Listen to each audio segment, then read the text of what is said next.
Alright, hey guys, Fishing Wisconsin here. Today we're going to talk about one of my favorite rigs for deep water and just a great all-around rig to use if bass are being pretty finicky. It's going to be the Carolina rig. I like a 3 or 4/0 worm hook offset shank, and then I like a 1/4 ounce. I don't like to go too big on my Carolina rigs. A smaller barrel swivel.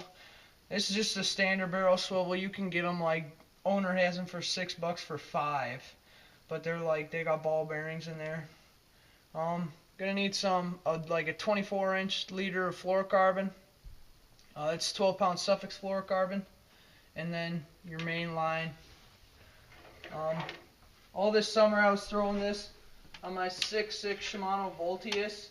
It's kind of like, it's a graphite rod, but it's really flexible, so I liked it for Carolina rigging and crankbaits and stuff like that. What you want to do first is take your bullet weight, thread it on to your main line, and then put the bead on. The bead's kind of like for knot protection, and it helps make a little bit of noise. Attracts bass. Then you're going to take this. I like to tie a Palomar main line to barrel swivel, because of the line's a little bit weaker. It's 10-pound instead of 12-pound. But just go ahead and tie your Palomar knot.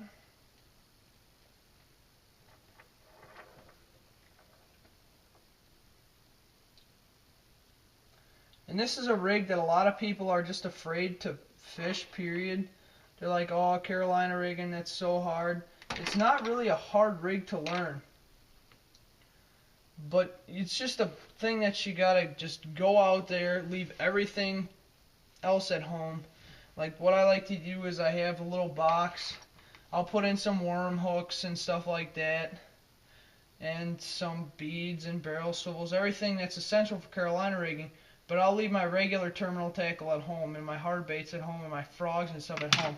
And I'll just take that one Carolina rig rod and some great baits, and I'll just go out there and throw them. Next, you're going to take your leader line.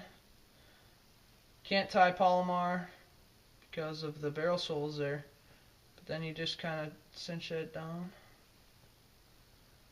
I tie a trilene knot on this one. If I can ever get it to twist. You know, this rig takes a little time to make, so I prefer to have a rod just for Carolina rigging. So I have one ready in a tournament situation.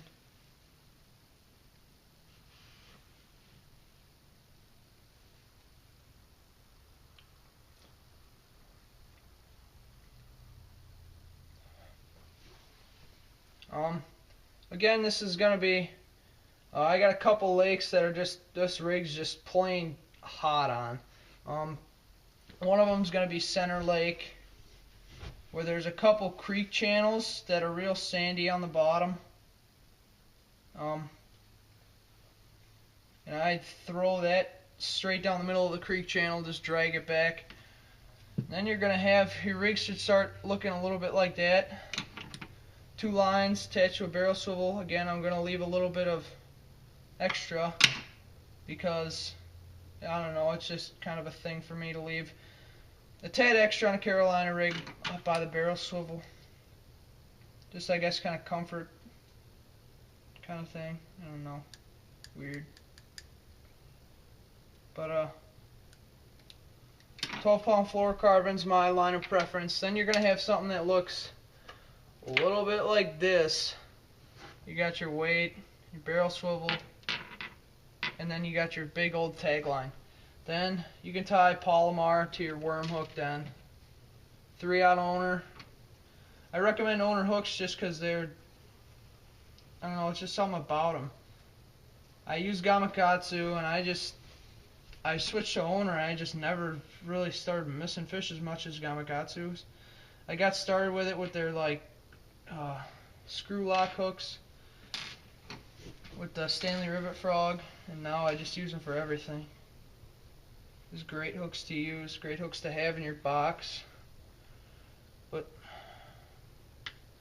I tied the second Palomar. I'm gonna ask you guys to. I'm gonna give a shout out to Fishing. Oh, not Fishing Wisconsin. Wisconsin Bass Fishing is his name. You need to go over his channel, subscribe. He did a shout out video to me, so this is kind of a quick little shout out to him while I'm tying this knot. He's got some great channel about his rods, his reels. He's gone fishing. Got some fishing videos up. I don't have any up because we don't have any ice. You're only going to go over the back of your hook. There we go. And then moisten, draw that down. I'm kind of scaling this down a little bit. This is about the size that I use in the springtime. And then cut off the excess. Okay, so your Carolina rig should look something like this. That's your Carolina rig. And what I like to do is even though you have a barrel swivel on, just to reduce line twist, just rig your worm like you would normally Texas rig it on this worm hook. That fly is really annoying. Alright. I'm going to Texas rig this worm.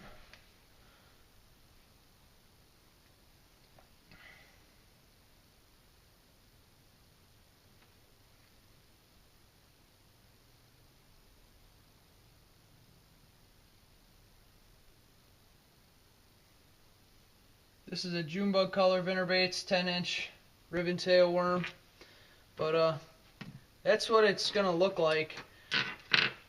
You can also use like smaller worms. You can really Carolina rig anything. I like twitch and shads, are pretty fun to Carolina rig. But what that bead does is it not only does it protect your knot, but it makes a nice little collide. This is the rigging of it. But when you're fishing it, you're going to want to use like deep sand bottom structure. I prefer, like with worms, I pretty much just take my rod tip and just slide it, drag it across the bottom. That just gets that tail moving, gets those bass excited. Then another good place to throw it is just like deep kind of brush pile kind of thing. Help you find structure. It helped me find the middle of those creek channels. And I guess it's just killer down there. It's a little bit of a drop off, like a 2, 3, 4 foot drop off. And then you just throw your Carolina rig right by there.